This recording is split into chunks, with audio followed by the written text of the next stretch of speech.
Dubai, a city known for its luxurious lifestyle and modern architecture, is also susceptible to sandstorms.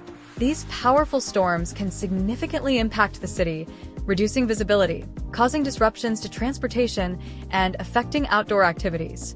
Sandstorms are a natural phenomenon in the region, often occurring during the hotter months.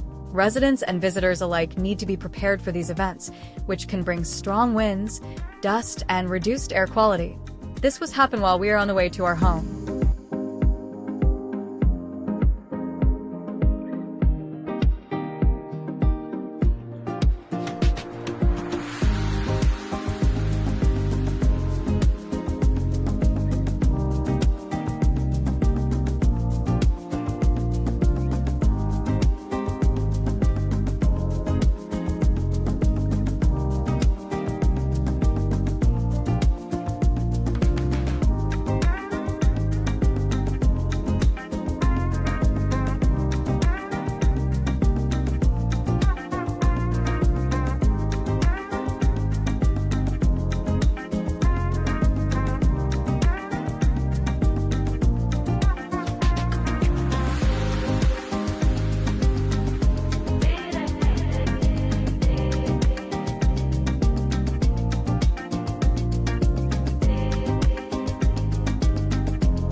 Driving in a sandstorm is risky.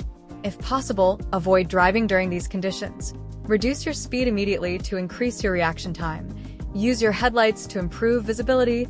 Thank you for joining with our channel.